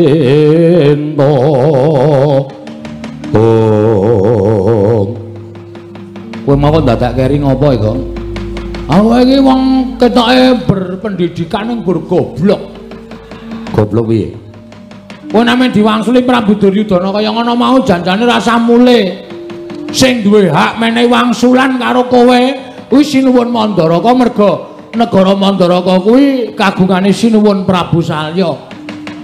Ming perkara sampe kowe dunekke Petruk kowe bali kok mule. Lah terus kowe ning kono ngopo? Lha ya gayeng geger. Geger tegese Prabu Duryudana tak waneni. Terus wis pokoke tak waneni terus aku metu njaba ngene iki. Kowe ora ngerti resikune. Resikune ngopo? Prabu Duryudana nek gawa Kurawa, watake wong Astina iki nek dicentulani rembuge mesti terus nggunakake cara kasar. Tegese piye? Dawuh karo Kurawa pirang-pirang kok nyekel aku, nyekel kowe. Kowe ora malah golek perkara to senengane. Kowe ora malah golek perkara iki kriwikan dadi grojokan, geguyon dadi tangisan. Aku wegah nek carane kaya ngene iki. Nek aku gelem, lho. Nek kowe gelem piye? Aku pancen tak sengaja, Tru. Tak sengaja piye? Pancen niatku arep njajal ketrimaning urip. Ketrimaning urip. Sak suwene iki aku ndelok iki meng kowe sing gelut karo Kurawa. Kowe mesti entuk jeneng, kowe mesti menang. Aku arep nyoba Bagong arep kerengan karo Kurawa iki menang apa ora? Kowe mudar, Gong. Kowe mudar nek musuh Kurawa. Sikilmu cendhek, awakmu lemu, tanganmu cendhek kok arep mungsuh Kurawa iki arep kok nggo menang apa? Giri lusi jalma tan kena kinira. Aja sok ngias karo wong kaya aku ngene iki. Asli aku nek muni ngene iki ora kena dipenggak karo sapa-sapa. Wani tanpa aku kowe minggat to rasane gak nang aku. Ora tok ewangi ora masalah aku. Mune nganti bengok-bengok njaluk tulung aku titenono. Walah wis to. Aku wis sadar wong urip ning alam padang ki mung ngantri modar. Dadi mati saiki ya apik, mati sesuk ya monggo kersaning sing gawe urip. Ning sirku aku mbelani Raden Nekula Sedewa. Kae cah lola, kae cah ora duwe bapa, ora duwe ibu. Kae cah wajib dibelani. Gusti ngerti Bagong belani cah lola mati langsung nyemplung swarga. Kuwi sing kandha sapa? Aku ngono kok. Kuwi ujaring para pranata agama ngono kuwi, Tru. Yakin? Yakin. Ya wis, tandangi. Aku tak lunga. Wis kono mulya. Ora sembodo ora. Dikongkon Ndara Nekula Sedewa kok mulih iki nek gawe gelane pepunden nek cara aku ngisin-isini. Tru. Kowe mulai tenan kok? Heeh. Kowe ya tegel karo aku. Lah mau lambene muni piye kowe? Kowe mau muni piye jare wani, jare arep ngadepi Kurawa. Bareng kene arep mangkat mulih kok diundang. Kowe nek mati ora rumangsa kelangan aku to? Nek aku mati aku kowe ora rumangsa kelangan. Lah kowe sing niat duwe gawe perkara kowe kok nulung kelangan piye? Wis kono-kono ora caturan. Amin jatono. Yo. Iya. Bali yo Bali. Tru. Kowe kok ngono ta? Kowe iki ngewuhke kok Gong ora. Piye karepe piye? Ya kowe iki ora sange wangi ning ngulatke aku. Ngulatke kowe terus perkarane apa? Nek kira-kira aku terdesak kowe maju. Ha jenenge iku njaluk bantuan. Kuwi jenenge njaluk bantuan. Njaluk bantuan ki nek kula nuwun. Kula menika tiyang mboten gadah ngono kae. Kuwi bantuan dondo donya nek iki bantuan tenaga. Wis, rasa kok kan omong. Nek butuhe ora usah lunga. Kowe peng takon delok krijane Bagong. Ya, deloke kaya ngapa? Nonton no. Ya, ya.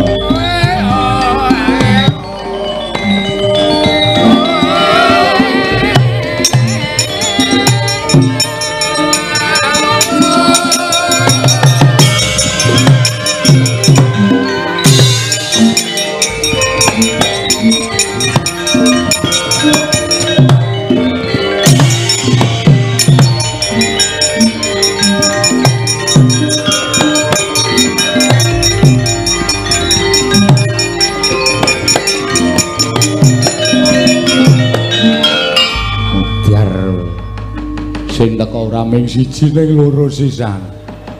Iki kok ora kaya biasane ta iki? Ora kaya biasane piye? Biasane iki mung siji, iki kok loro sisan. Ha wis kuwi bejamu tandang ngono. Wis ge omong-omongan. Ora lunga lho, ora. Bagong. Nggih, Ndara. Ndara Kartomarmo. Iya. Sing wingking Ndara Satama. Iya, Bagong. Kok do mripate do abang? Kok kaya nanggur? Ora. Kok nanggur wae putra nata mung ngombe-ombene anggur. Kok sae kaya mendem lho. Ora. Ning aku nesu karo kowe. Nesu piye? Kowe wani karo Sinuwun Ngastina, ya apa ora? Kowe Sinuwun, kowe wani karo Sinuwun Prabu Duryudana padha karo kowe ngiyas karo wong Ngastina, padha karo ngilani karo wong Ngastina.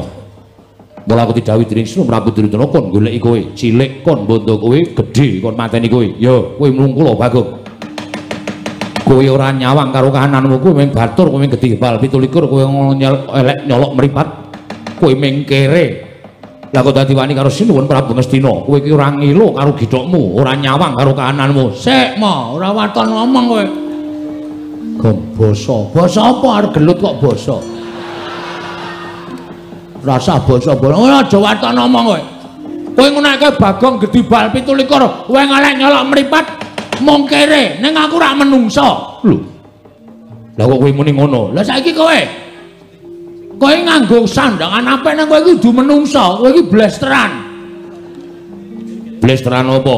Bapakmu pendeta, mbokmu wis kok ora gawe masalah. Kowe minggat wae kono. Malah ngegol-goli kowe iki. Kono minggat kono. Kowe ketoke menungso ning jane kowe iki blesteran, kowe iki anak durna, mbokmu jaran. Lho, kok kowe iso omong kaya ngono? Wah, lah aku ngerti sejarahmu kok. Biyen dek kowe resepsi, bapakmu resepsi pernikahan karo mbokmu ya aku mangkat.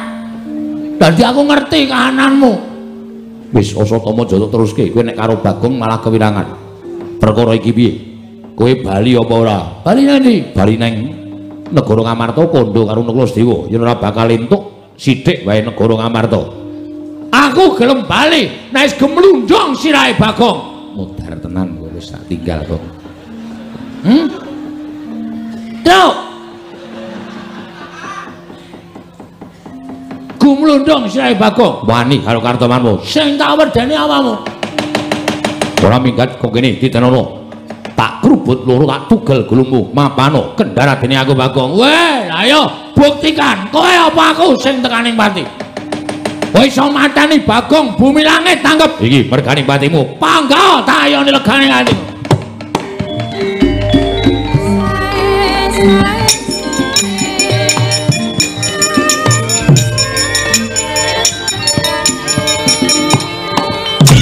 Dar dening aku.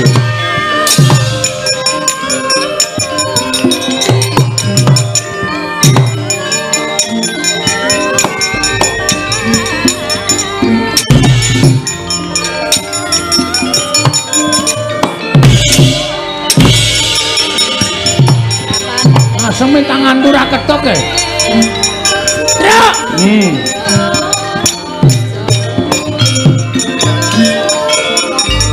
Nyerah aku.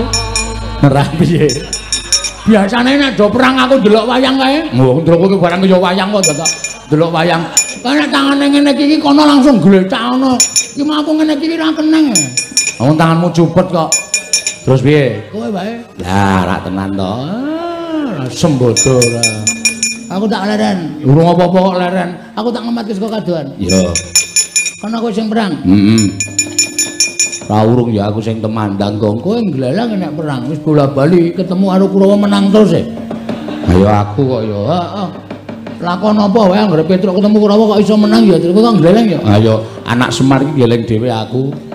Awake dawa dhewe, tangane dawa dhewe. Wis gak mangkat tak matke engko tak foto. Ya. Kene HP-mu.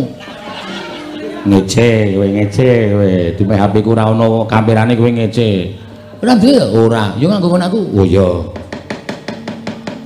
Mbok kirimke aku. Nek kirimke liwat ngendi? HP-mu mung 3310 kok.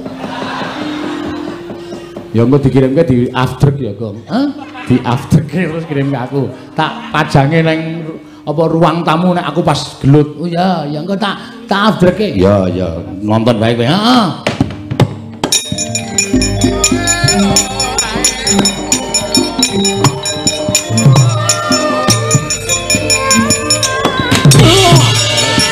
Petro iki. Mati jeneng aku. Oh. Wah. Iya. Wah, edan tandane. Mriki, Den.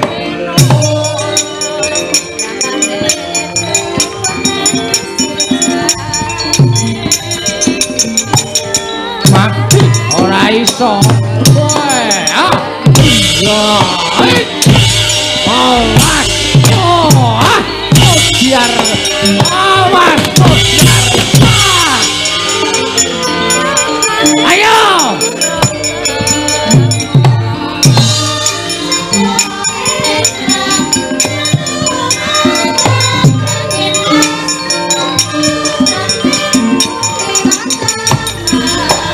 Go, mati, boten apa-apa. Ora apa-apa. Mati we. Awas gong, oke. Bocah. Oh. Ora tekan tangane we alemah.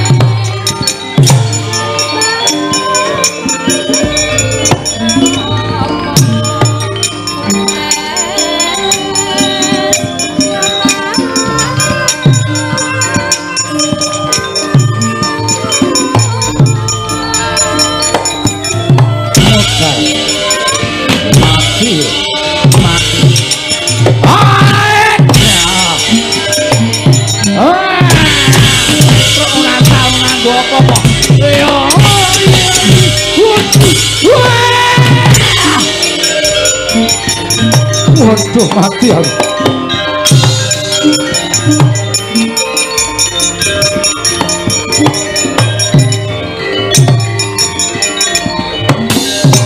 Mati sing aku trocok tumbak ora kelakon mati derajat topo barang.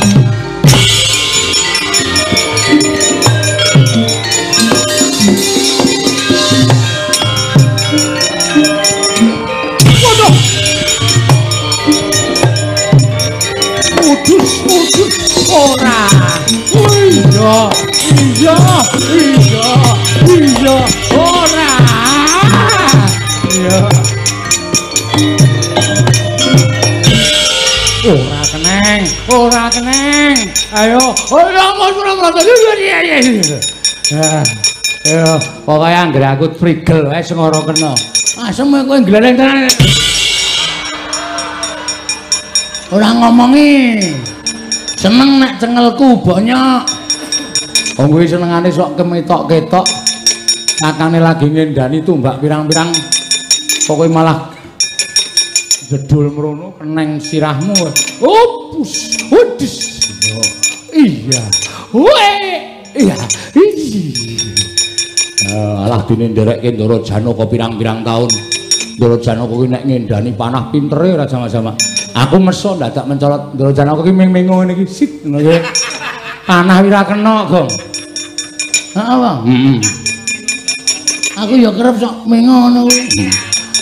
Panahe ya ora kena, dompete ora kecekel. Kowe tuman nek ngono ya udus. Bapak lunga ta apa biyong meteng tua tes dadi banyu. Mana? Aku wong suci. Ora tau colong jupuk. Kowe ngenangi wong suci, panah tumbak ampu dari tumbak rongsokan. Ayo pulang. Ngapa dadak udus. Wong iki kabisane dhewe-dhewe.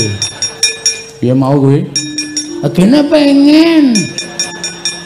Piye mau bapak piye? Bapak lunga apa biyong neteng tuwa tes dadi banyu. Minggir. Tak prakteke kudu mandi. Oke. Oh, bapak lunga biyong meteng. Kok kena gong awang mbokne meteng kok bapakne kelayapan. Asing tenan. Bapak lunga apa biyung meteng tuwa. Tes dadi banyu terus omong kaya aku mau. Oh iya. Mandi ya, mandi. Bapak lunga apa biyung meteng tuwa tes dadi banyu. Gong hop. Getak. Hop. Petruk wong suci. Ora tau colong jupuk. Tumbak ampuh ngenangi wong suci, dadi tumbak rongsokan. Ayo balik. Cangkemmu pancen apik kok. Monggo wingi aku bareng colong ndok bebek. Modal ora. Tumbake rong adoh kok wis bloko. Ayo balik ngenangi cengelmu. Loro banget le. Lara tumbak kon ra lara ra. Iya, modal ora ayo terus kene perang. Ya yo ayo amuk Suramrata, Jayamrata imbang yen padha.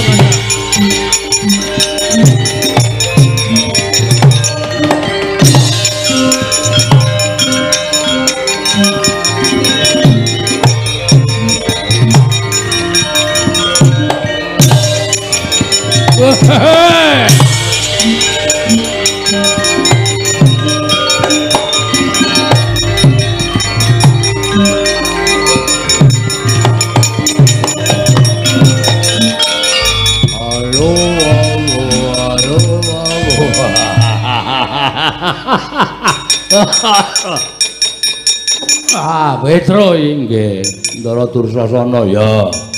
Glelek kowe. Ngundurke Kurawa pirang-pirang. Trondolo. Saman mriki ajeng napa? Nglabrak dapurmu. Nglabrak kula ya.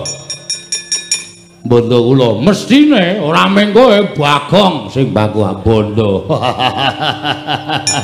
Ora ngilo kowe mung derajate kere kok wani karo Koko Prabu Duryudana.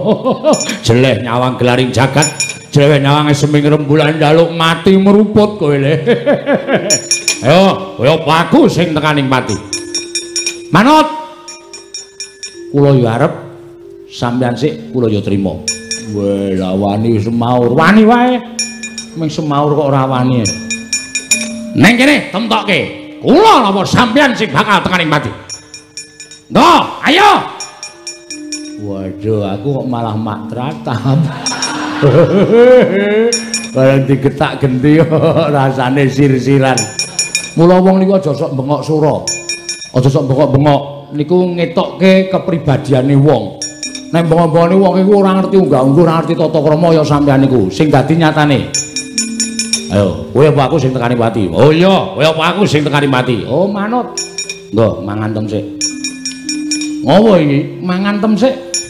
Sampeyan pepunden kok kula njunjung karo sampeyan, mangan tem sik ya. Kowe ra kendel tenan saiki, kendel wae. Oh. Mburi wae piye nya, ayo. Nggon dodo wae nya, ayo. Padhake ora. Nya.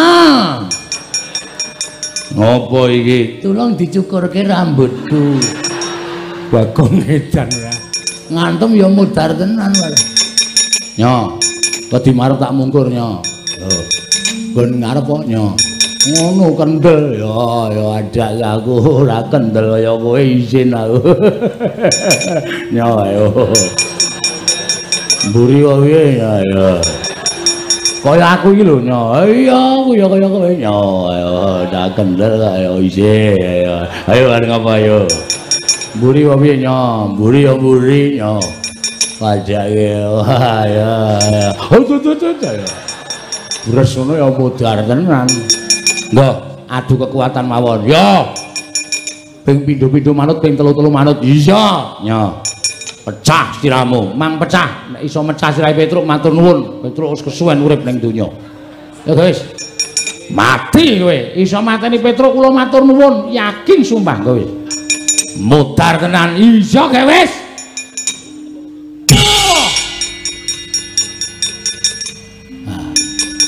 Wejian mumet ora? Mboten. Pet-petan mboten. kaya dipijeti perawan. Waduh apure diantem kaya pijeti perawan. Sekali lagi. Wah, iya pecah tenan saiki. Mang pecah. Sing gleleng Mas. Wah, ampun tenan. Ngene iki jenenge adu kekuatan. Rasa ndotok. Dupak pisan ngelekar percuma. Yo kene. Lho iki dikapake iki. Lho gentenan. Mau janjine ra gentenan kok. Napa sampean ora isin diprisani piye ismene akeh kok. Ora gelem gentenan ndombatin. Wah, Dursasana iki jebulna jireh. Dursasana iki kadang nata ning wah jireh. Apa ora isin? Isin. Isin yo kene. Yo. Halo, modar tenan iki. Yo, ngati-ati. Yo. Wingi bar tak nggo ngantem sirah sapi iso pecah dadi papat. Wah, cangkeme iki. Ku jenenge ngedeg-degi kaya ngono kuwi. Wong ming wong ngomong kok omong iki jenenge ngedonke mungsuh. Ora kena ya ngono kuwi. Ya wis rasa omong. Ya ora lah ngomong terus bres ngono. Nggih.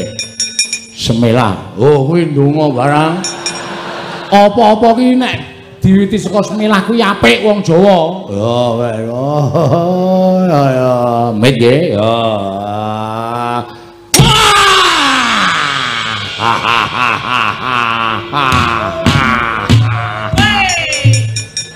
Sapa kae kancamu sing mak ngono. Wah, keplok watu ndase kowe. Nang bentarane mumet kok malah oh, cah ora dong ora. Pisan gas yo. Has. Iki jenenge rame-rame. Perang rasa nggo gamelan kancane leren, perange temonjo tur iso dititeni sapa sing glithak kuwi sing kalah. Ah nggih. Nyo, kula, oh iya sing lali aku. Wah rame ya, rada sudul ning ngantem kekuatan kowe. Wah. Yung aduh. Wah seru-seru narik ora banter-banter dadung lemah ya ngapura orang saking mempenge kok ya. Riki, ya. Ora apa endi wonge. Oh berarti wis buyer aku. Kene bisa gas yo. Ngati-ati. Ayo nggih kok sithik arang tadi tata-tata. Ana tata-tata barang. Yo siap.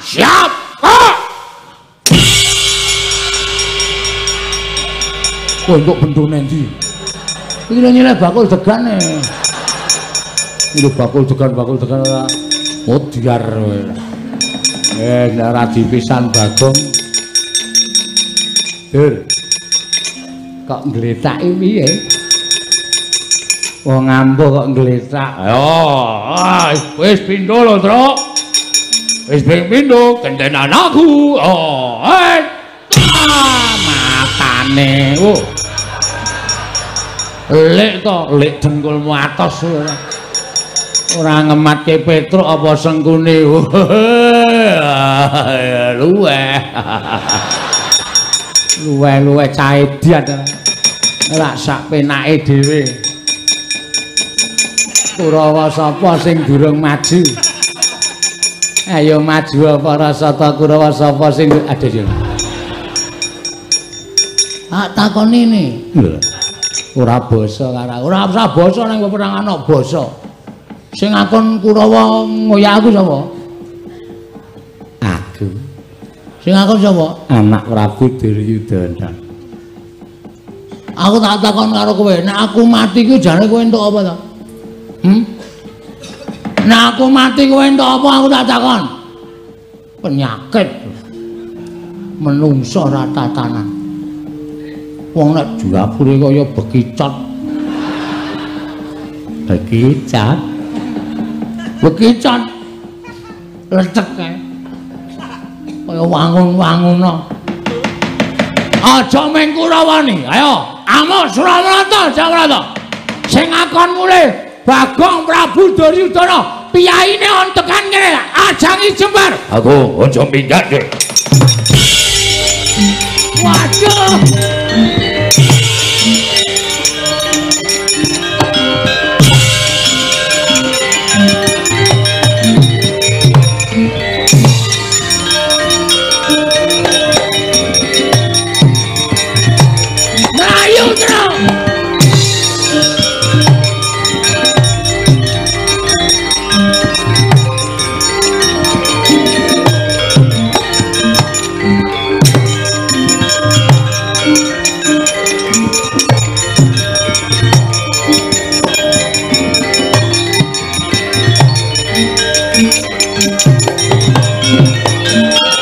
napa iki? Wah, Prabu Duryudana nesu tenan.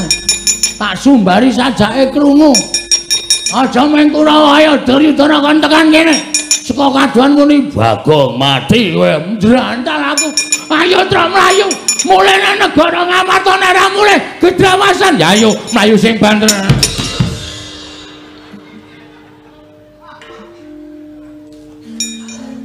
Ceniningan matamu kowe. Mripatmu sing ceniningan. Iki sapa iki? Prabu Baladewa. Betul. Nggih. Mlayu-mlayu ngopo? Nun. Mlayu-mlayu ngopo? Mati kok. Ah wis pasrah wae. Melayu rono ketemu Prabu Duryudana, melayu nene ketemu Ketua Satpol PP. Muni apa Pak Komono muni apa? Manu mboten muni kok. Ora seru-seru kok nek mireng malah saya duka. Nyun mahapunten sinuwun mboten niat kula damel geger negari Mandaraka. Namung nyatanipun kula dipun warai. Petro, nun, kowe wis tuwa. Nggih. Ponakan Bagong arep kaya ngono kuwi wis tuwa. Nggih. Niki dereng kas ditebaske kok sinuwun. Kowe kudune iso mikir, iki negarane sapa? Yen iki negarane Baladewa wae sakarepmu nggonmu gawe geger. Yen iki negara Ngamarta sakarepmu, senjatane kowe ana kawan negara Ngamarta. Nggih. Ning iki Mandaraka, iki papan lenggahing Kanjeng Rama Prabu Salyapati. Kuwi pepunden. Nggih. Kok kowe gawe geger? Diwarai kok. Sing marai sapa? Kurawa ya, Gong. Ora ketoke. Gong tak antil kowe. Heeh, Kurawa. Kurawa ajeng mateni kula, ajeng mateni Petro. Terus nggih kula lawan sing jeneng menungsa. Kula niku menungsa sinuwun. Mundur. Iya. Ora gawe masalah meneh. Ora. Kula niku menungsa, selagine cacing niku pidak menungsa. Nika ngulet ora ngrasake lara ning butuh males. Ning mestine kowe kudu ngajeni karo Pursata Kurawa. Najan kula kuwi watak yang Prabu Dicandala. Ning Kurawa ki pepundenmu dhewe. Ngertos, ning kebangetan Kurawa le sumbar. Lho, kebangetan piye? Prabu Duryudana ngoyak kula, Bagong Petro. Ora bali titanana. Sapa sing wani mepalangi karepe Prabu Duryudana?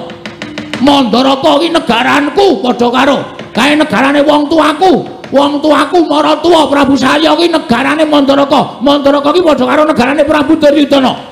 Aja kok meng kowe. Sapa sing arep ngewangi? Prabu Baladewa, Prabu Karna ngewangi tandange Duryudana. Sing muni ngono sapa? Gong, ora gawe masalah kok. Tenang. Santai engko tak rampungane. Bagong, non. Sing muni ngono ya. Lho sinten meneh sinten Prabu mboten sinten Prabu Duryudana. Mbok yakin sumpah ora bakal lakoni Prabu Duryudana wani nantang karo Natamadura Prabu Baladewa. Weh, nang bengi niki muni ngontenan wae tak genahke karo Yai Prabu Duryudana.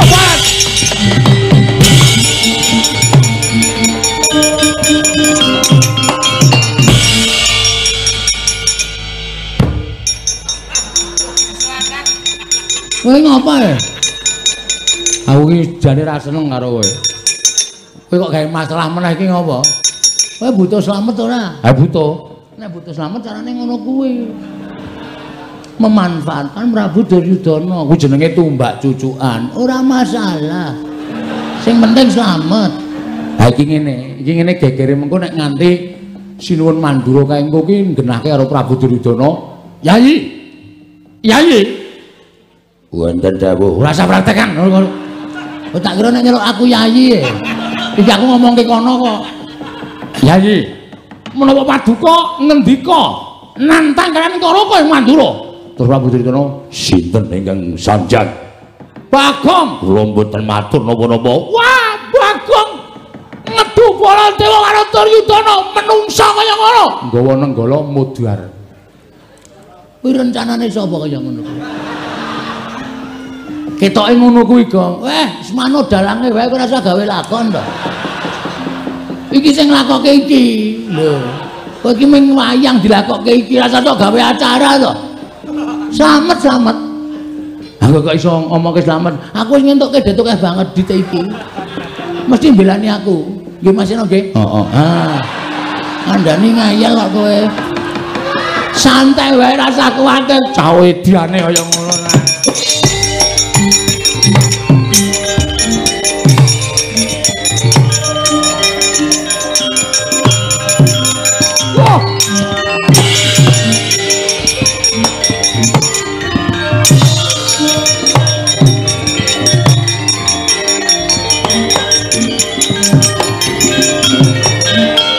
Yai, kula nyuwun pirsa. Nggih. Panjenengan menika dadi ratu ning aja sok adigang adiku-adikuna. Aja dupe panjenengan menika ratu Dedaya. Ratu negara gedhe. Percaya yen Mandura ki kalah gedhe karo Ngastina. Ning aja sok nyes karo ratu Mandura. Ora duka sawangi menapa. Panjenengan nyumbari karo Nata Mandura Prabu Baladewa. Kula menika kadang werda. Kok sampeyan wantun nyumbari kalian kula? Kula boten nyumbari menapa-menapa. Kula namung ngoyak Petruk kalian Bagong. Lho lak. Sanjange Bagong matur kalih kula. Nek panjenengan nyumbari kalian Nata Mandura Prabu Baladewa. Oh Prabu menika ingkang kirang pedamelan. Ratu kok gampang diapusi kere. Petruk, nun. Nggih. Bagong ndi? Nika napa ngepit ngetan ya lho. Bang. Sampai jumpa. Kaose diober-ober ngene kok sampai jumpa. Wah, panus maning jajalan surtane bawono Bagong ngedu karo Baladewa. Oh, Prabu. Petruk kedah wangsul. Mangke piye? Mboten antos kula menika mbelani dhateng Petruk. Mboten antos kula menika mbelani dhateng pun Bagong. Langkung-langkung kula mboten mbelani dhateng Nakula Sadewa. Nanging raos pangraosing raos kamanungsan. Kedadipun tamekaken. Nek kula sedaya menika lare ingkang alit dipun tilar dhateng tiyang sepuhipun bocah loro. Nuwun pampunten. Prabu menika kirang menapa? Ngastina menika jembaripun seprapat jagat pindhanipun Sugih Nalindra Banda Bandu. Sugih Banda panjenengan menika Nalindra ingkang sugih Brana Picis. Sugih Bandu panjenengan menika Nalindra ingkang sugih Bala sugih raja. Kenging menapa? Lah kok ngeling semi sanget panjenengan milik dhateng negari Manduraka ngantos panjenengan duwa dhateng keparengipun? Nek kula sedewanipun badhe nyuwun mboten ketang sekedhik negari Manduraka. Menapa mboten ngliling semi? Kurang mukti apa? Kurang sekti apa? Kurang Brana Picis piye? Ratu Ngastina. Lah kok sampean mentolong ndika kaya mekaten. Selagine Baladewa wae sing negarane luwih cilik saka sampean, mestine kula kudu duwe sing luwih akeh kemawon mboten mentolo matur kados mekaten menika. Kok panjenengan mentolo? Nggih. Nggih pripun? Ning perkara niki aja digawe gampang. Lho, perkara aja digawe gampang piye? Petruk. Nun. Kok Prabu Baladewa kedah nekseni. Ucapipun Duryudana. Panjenengan badhe paring dawuh menapa? Nek kula Sedewa entuk negara Manduraka aja ming sethithik yen perlu sak putuhe. Waton kudu nganggo seksi. Seksine sinten sinuwun? Aku butuh seksi ya kuwi wong tuane Nekula Sedewa, Paman Pandu, Bibi Madrim. Kudu iso tedhak ana ing Madyapada.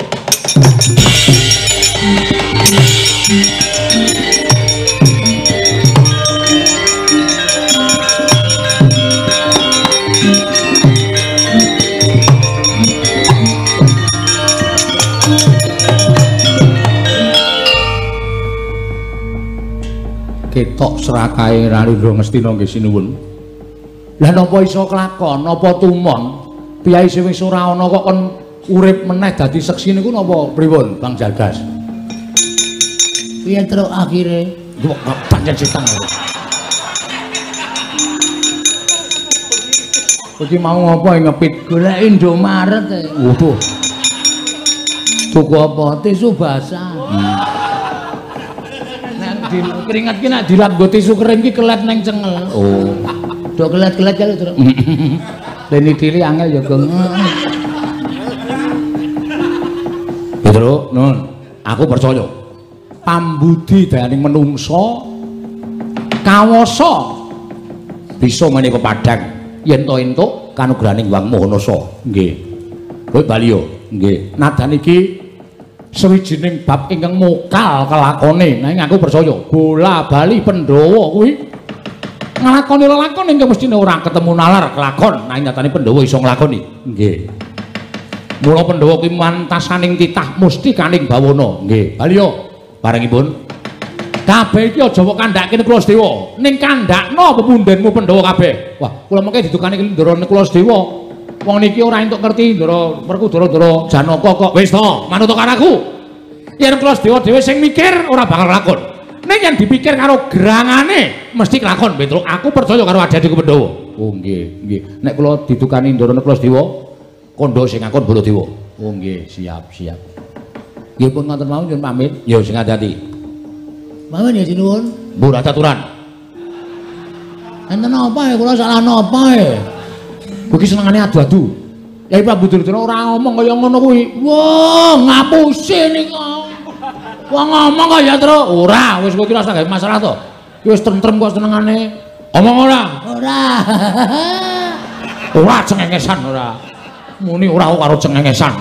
Karena kula niku kulino ngapusi. Bali to. Nggih. Nyuwun pamit, sing ati-ati. Nun pamit nggih sinuwun. Sing ati-ati aja bocah cilik. Bali yo. Nun nggih. Langsung jujung amarta wae terus. Ah iya, ndak dukani sing dawuh Sinuwun Mandura kon lapor karo pepundhen Pandhawa. Heeh, ora apa-apa, Sinuwun Mandura tanggung jawab nggih Den nggih. Yo. Nek ana murinane nek kula Sedewa mergo kowe matur karo pepundhen Pandhawa. Kaya omong aku ngono terus kula Sedewa tak senenani. Oh nggih. Nyuwun pamit, sing ati-ati aja kaya bocah cilik. Pareng Sinuwun. Yo, kono kawan Petruk. Pareng nggih Sinuwun. Yo, Bagong sing ati-ati.